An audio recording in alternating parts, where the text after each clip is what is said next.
And so if you look at the turnout here, 2008, 57% of all the people who are eligible to vote voted, which is the highest percent of all eligible voters of any time since 1960, which is half a century.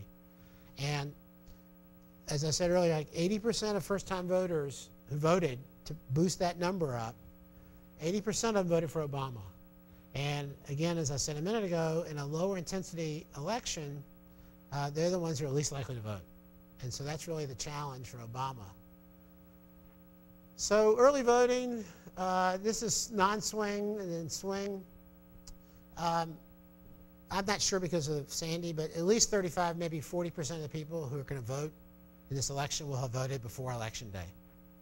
And there are different cultures in different states, but generally speaking, Western states, as you move east, are more inclined for early voting. Washington and Oregon, you can't vote on Election Day. You have to vote by mail before Election Day. So you could have as many as 4 out of 10 people having voted before Election Day. So something could happen this weekend significant and won't matter to 4 out of 10 people because they've already voted. And Obama's got an edge on the early voting, generally, not always, not everywhere, and not as big as an edge as he had in 2008, I might add. So the Senate is, if Obama wins, Republicans need to pick up 4 seats, and if Romney wins 3. The Republicans won 63 House seats in 2010. They only won 6 Senate seats. They should have taken the Senate back. There are 23 Democrats trying to hold seats this year, only 10 Republicans. Republicans should have taken it back. The Republican Party is a party of transition. You have a bunch of right-wing Republican candidates who won primaries that are unelectable in the general, which is why Democrats are probably going to keep the Senate. But in 2014, there are many more Democrats up again than Republicans, and what I think is most likely is a Democratic control of the executive branch and Republicans control of the Congress for most of the rest of the decade. But it probably won't happen this year due to the ineptitude of the Republicans. And with that, I'd be more than happy to take any questions that you have. Thank you.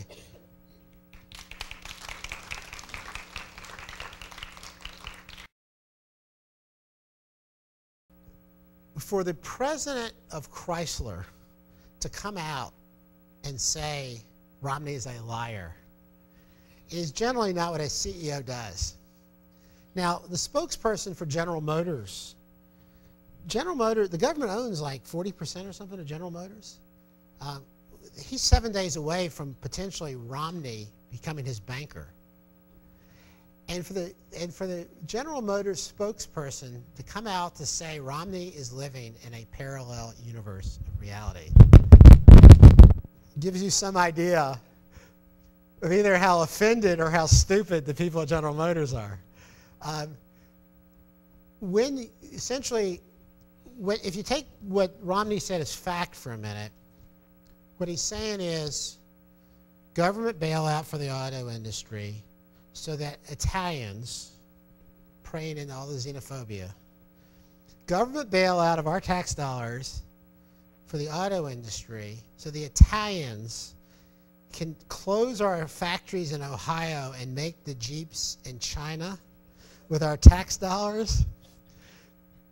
That caused some problems. When, by the way, it's not true. I'm really sad about what Karl Rove has done since he left the White House, and I'll tell you why. Because he's a really smart guy. And if he were playing it straight in terms of what he really thought, I would really, every week, anxiously look to read what he's writing about, because he's one of the smartest guys who's done more than virtually anybody to elect presidents. And I would really be interested in what he had to say. What he's turned into, though, he hadn't turned into it because he started off as a direct mail guy, right? But what he's done post-White House is remained an advocate, which is certainly his right. But he's not credible. And I would never think of reading him because he's got a point of view that he's pushing as opposed to someone who could be an elder statesman and thoughtful about all this stuff. So he's a head of one of the outside PACs. He's raised several $100 million. I mean, he's in the business of electing Republicans, which is fine. It's just you don't go to him as a valued source for information because that's what he does. Now, one of the Rove lessons has been if you don't walk around and act like a winner, then you're not a winner. And so part of the Romney strategy in October was to create the aura of momentum. And there was momentum, so they weren't making it up. I mean, it was for real momentum. But the momentum before Sandy started tapering off.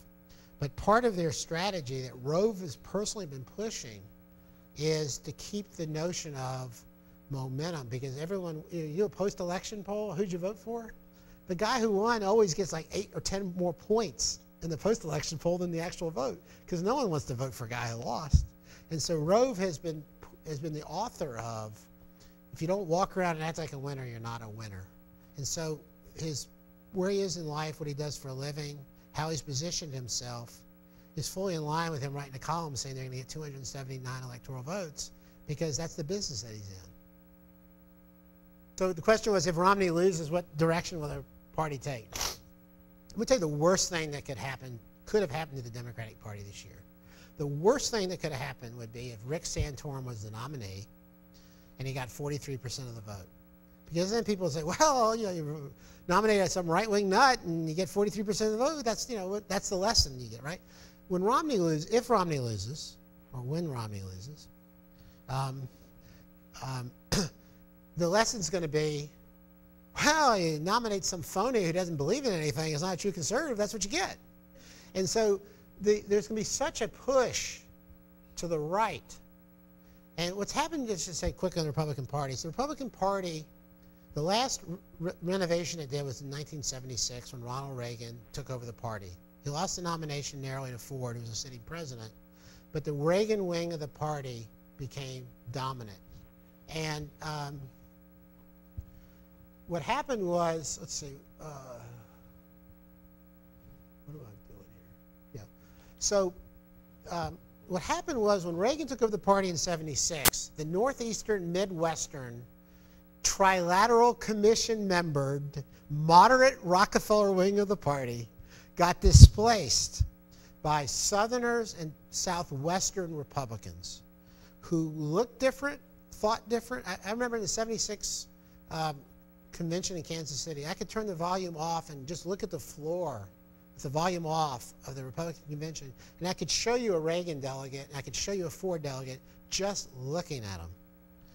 And the party is now at the end of that era.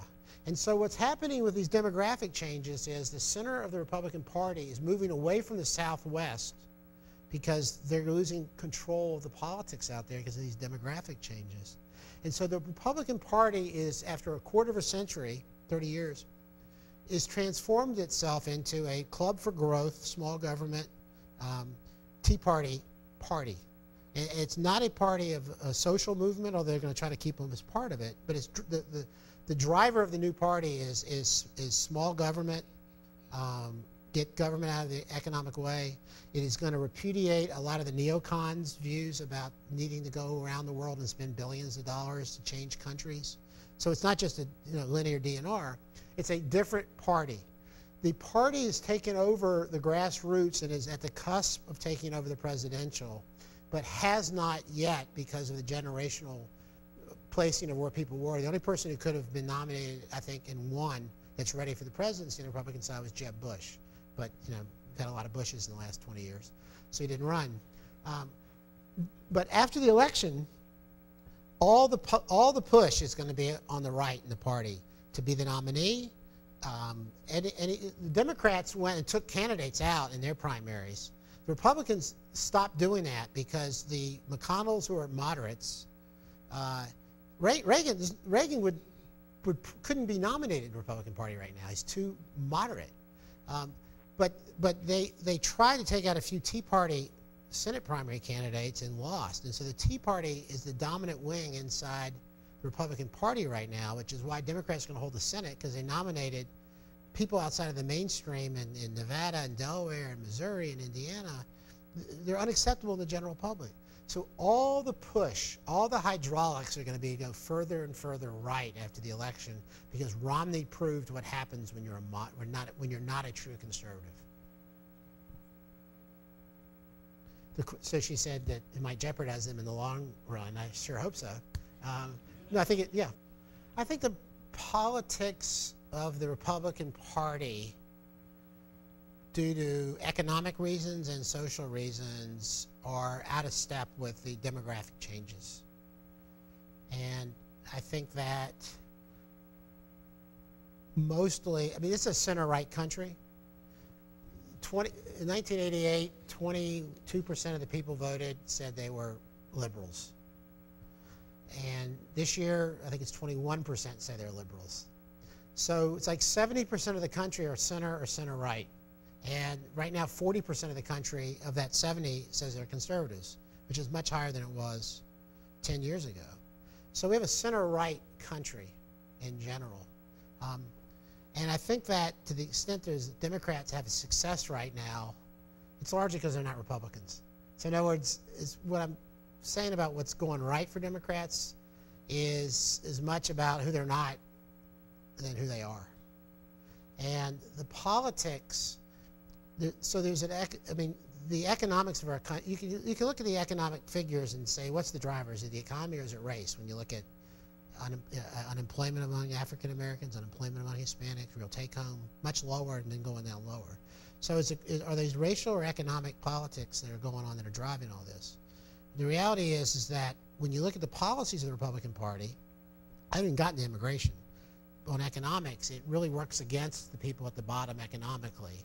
And so it's pushing them into the arms of the Democrats rather than running, to embrace the Democrats. I think this will be the last election that's been run the way. This election is more similar than dissimilar to the elections that have been run since 1960 with Kennedy and Nixon. I think this will be the last election. We spend $1 billion on TV and the numbers don't move enough. I think 2016, you're going to have third party, fourth party. I think you're going to have people running for president that have never been in politics. I think everything's going to be I think you can have virtual campaign offices, and you're not going to spend $1 billion on television ads that no one's watching. So I think until 1960, most of our leaders didn't come from the political class. They came from the military or from business. And I think I said the previous class, I mean, if I were just in some laboratory right now getting my candidate ready for 2016 for president, they would be an independent. They'd be a woman. It'd be someone who wasn't in politics. It would be fiscally conservative and socially libertarian. And that person would win.